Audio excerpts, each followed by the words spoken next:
Лукашенко пужае беларусаў тэрарыстамі з безлічу выбухоўкі і планамі апазіцыі дэстабілізаваць сітуацыю ў Беларусі. А сам тым часам збіраецца шантажаваць Захад расійскімі танкамі ў нашай краіне. Што хаваецца за рыторыкай кіраўніка КДБ Івана Церцеля? Як сілавікі бачаць сітуацыю ў Беларусі? І ці ацаніў Лукашенко новы фільм пра сябе ад Сцяпана Пуцілы? Ведае Зміцер Міцкевіч.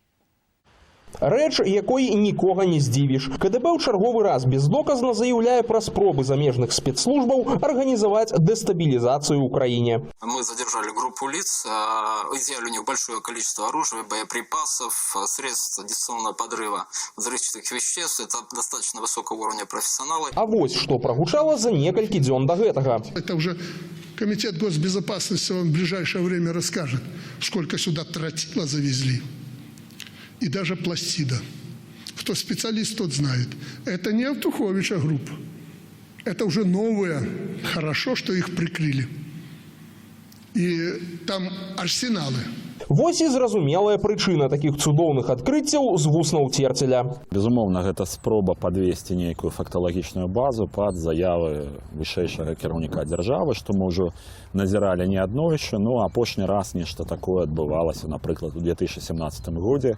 Гэта так званая справа Белага легіёну, калі спачатку Лукашенко заявіў аб тым, што злавілі некалькі дзесяткаў нейкіх тэрарыстаў, а праз некалькі гадзінаў у Менску пачаліся арышты беларускіх патрыётаў. Падобнай рыторыкай улады спрабуюць ужо які раз запужаць беларусаў, а таксама кансалідаваць лаяльную Лукашэнку частку насельніцтва перад нейкай уяўнай пагрозай. Да таго ж, страшылкі тыражуюцца напярэдадні 25 сакавіка і святкавання беларусамі Дня волі. Маўляў, у гэтыя дні замежныя сілы будуць дэстабілізаваць абстаноўку пры дапамозе сябраў апазіцыйных палітычных рухаў у Беларусі. Заявку на святкаванне Дня волі падалі ў дзень 9 сакавіка, а ўжо ўвечары таго ж дня Церцель заяўляў пра нейкія 3 планы дзеянняў апазіцыі, якія нібыта прадугледжваюць сутыкненні з гэтак званымі сілавікамі. Укід пра тэрарыстычную пагрозу ці нейкія правакацыі, канешне, гэта спроба адцягнуць увагу з інфармацыйнай павесткі. Ось напярэдадні выйшаў фільм Сцяпана Пуцілы пра тыя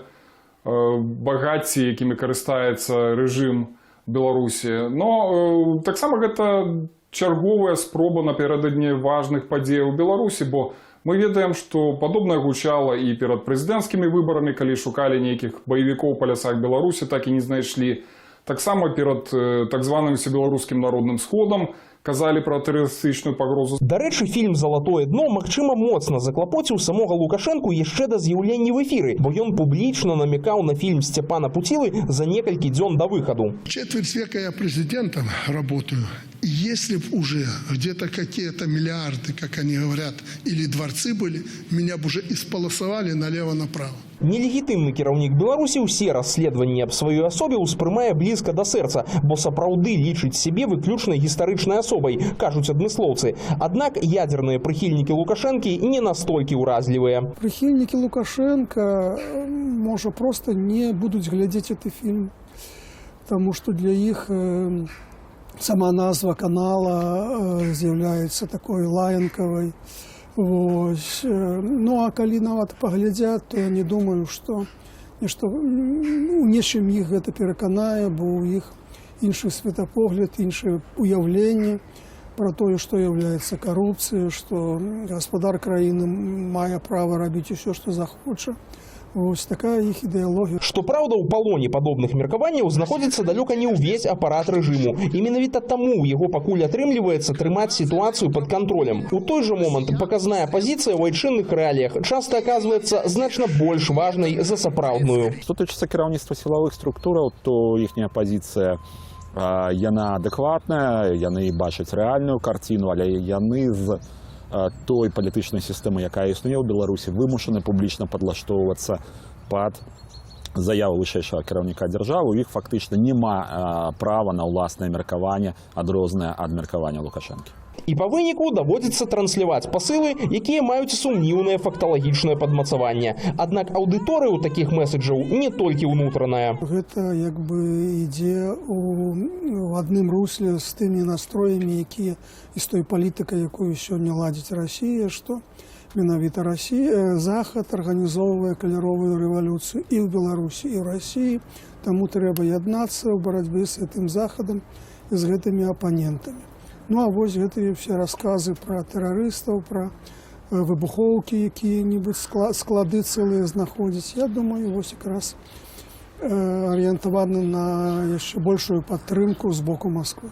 А з Масквой тым часам стасункі інтэнсіфікуюцца. Гэтак 5 сакавіка міністры абароны Беларусі і Расіі падпісалі дамову аб стварэнні 3 навучальна-баявых цэнтраў сумеснай падрыхтоўкі. Фармат гэтых цэнтраў пакуль не вызначаны, таму незразумела, якім чынам яны будуць працаваць і ці будзе гэта значыць нейкую сталую прысутнасць расійскіх ваенных у Беларусі. Аднак месцы размяшчэння ўжо вядомыя. 2 цэнтры будуць у Расіі і 1 у нашай краіне. На беларускай тэрыторыі такі цэнтр, калі будзе створаны, то ён будзе створаны на базе полігону. Гэта полігон, які месціцца ў Гарадзенскім раёне на мяжы Беларусі з Польшай і Літвай. І ў дадзеным выпадку гэта фактычна шантаж суседніх краінаў і больш шырако Захаду ў цэлым з традыцыйнай песняй афіцыйнага Менску. Калі вы не хаціце ў Беларусі размаўляць з Лукашэнкам, вы будзеце размаўляць з Пуцінам. А расійскія танкі яны ўжо амаль тут. Горскі палігон на поўнач ад горадні акурат побач з гэтак званым сувальскім калідорам, вузкай шырынёю прыкладна 80 кіламетраў літоўска-польскай мяжою. Гэта галоўны боль заходніх стратэгаў. Калі гэты калідор перарэзаць, 3 дзяржавы Балтыі застануцца без наземнага злучэння з рэштай саюзнікаў па НАТО. Вось такая падвойная гульня. Адных пужаем тэрарыстамі і каляровай рэвалюцыяй, другіх расійскімі войскамі на межах. Цяпер галоўнае, каб паверылі, а гэта зусім не гарантавана.